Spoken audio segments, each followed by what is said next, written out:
amis, bon, j'ai de la compagnie. Donc voilà, j'ai ouvert mon petit compost. Mon chien croit que c'est des croquettes. Mais c'est pas à manger. On va en remettre après. Je suis ravie de vous retrouver pour l'épisode 6. Dans le dernier épisode, je pense que si vous l'avez vu, vous avez vu que j'ai reçu une yaourtière il n'y a pas très longtemps. Je me suis dit que j'allais la mettre en route. Donc je l'ai testée une fois, j'ai pas pu vous filmer et du coup je me suis dit que là, il fallait que je refasse. Donc je vais vous filmer tout ça. Je voulais également faire une précision parce que dans la dernière vidéo, je ne savais pas, du moins j'étais à la recherche des petites bouteilles en plastique de yaourt à boire. Et puis je me suis rendu compte que j'ai fait des recherches au niveau du plastique et ça ne me convient pas du tout, enfin du moins ça ne correspond pas à ce que je souhaite avoir. Donc dans un premier temps je m'étais dit que je vais acheter des pailles en inox. D'ailleurs je vous mettrai le lien du site où j'en ai vu parce que ça peut peut-être vous intéresser. C'est un site qui est super, qui est tourné sur les zéro déchets et il y a des choses super sympas, donc je vous mettrai le lien du site en barre d'infos. Et du coup j'avais gardé des bouteilles en verre de petits jus, de jus pomme etc que j'avais en verre. Je me suis dit que ça allait être hyper par galère de faire des transvasements. Et puis une de vous m'a donné une super idée, du coup je la partage. C'est de tout simplement faire des recettes de yaourt à boire directement dans les pots de yaourt, de mettre une paille directement dedans et voilà. Pas besoin de mettre des grosses contenances, etc. Au final ça change pas grand chose. Donc le problème est résolu, je n'ai pas besoin d'acheter des pots en yaourt spécifiques. Donc là je ne vais pas faire des yaourts à boire, je ferai la prochaine tournée. Là je vais juste faire, parce que j'ai pas trop de temps pour faire, donc je vais juste faire une recette de yaourt très très simple, celle que j'avais déjà fait la dernière fois. Donc là je vais vous montrer. Donc voilà ma yaourtière qui est branchée, qui n'est pas branchée. Pour réaliser ces yaourts, j'ai pas besoin de grand chose. J'ai besoin d'un litre de lait, d'un yaourt et de la confiture de framboise. Du coup maintenant j'achète plus que des yaourts nature. Quand j'en ai plus du coup on les finit comme ça. Ma fille aime bien mettre du sucre. Le litre de lait je le prends bio dans mon géant. Ce que j'aime bien c'est qu'ils n'ont pas d'opercules. Et c'est vrai que c'est chiant, excusez-moi l'expression, mais c'est très chiant d'avoir des bouteilles avec des opercules. Donc là, il n'y en a pas.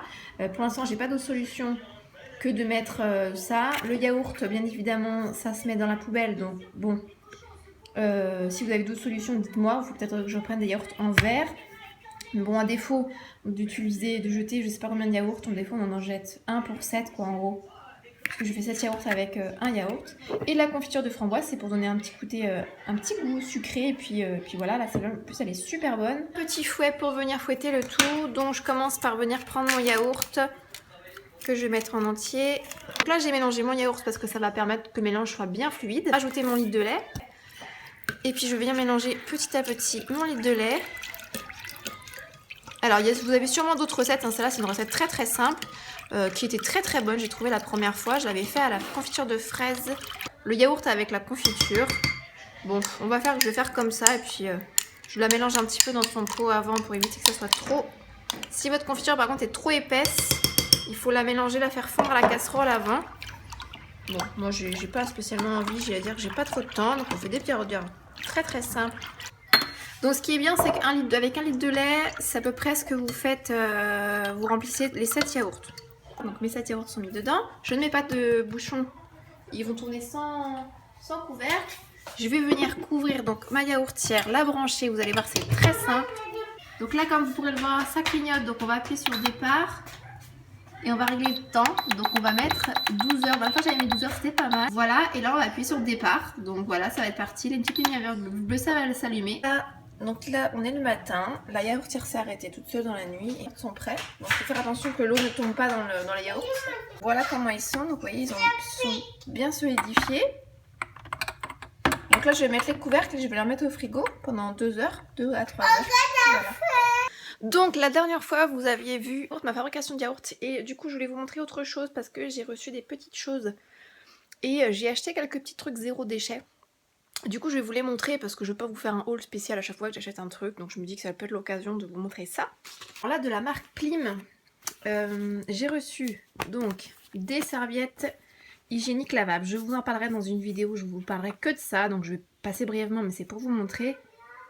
Donc c'est de la marque Plim, comme vous pouvez voir, c'est cette marque là qui m'a gentiment envoyé des produits en test. Du coup il existe un site donc vous pourrez trouver des protèges hygiéniques lavables. Du coup là il m'a envoyé ça en test, donc je vous en parlerai dans un article et puis dans une vidéo vraiment très particulière où je vous montrerai tous les produits, ce qui existe, etc. Et ils m'ont envoyé également une éponge en coton.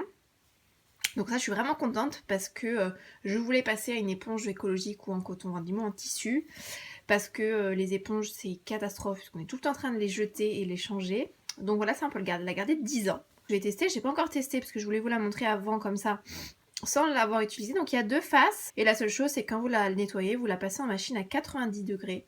Dernière petite chose, j'ai acheté donc une brosse à dents pour ma fille parce que celle qu'elle avait, elle était usée.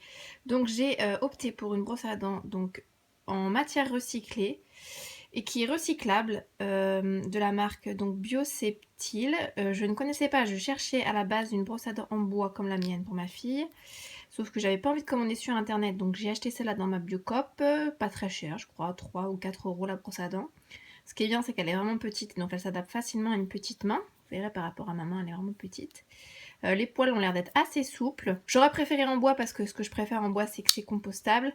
Bon, là, c'est pas le cas, mais ça c'est toujours mieux qu'une brosse à dents classique. Donc voilà pour les petites nouveautés, zéro déchet. Vous avez vu, j'ai pas acheté grand chose parce que le but ce n'est pas d'acheter grand chose, c'est vraiment le strict minimum. Moi, je vous fais des gros bisous et puis je vous dis à l'épisode 7. Ciao!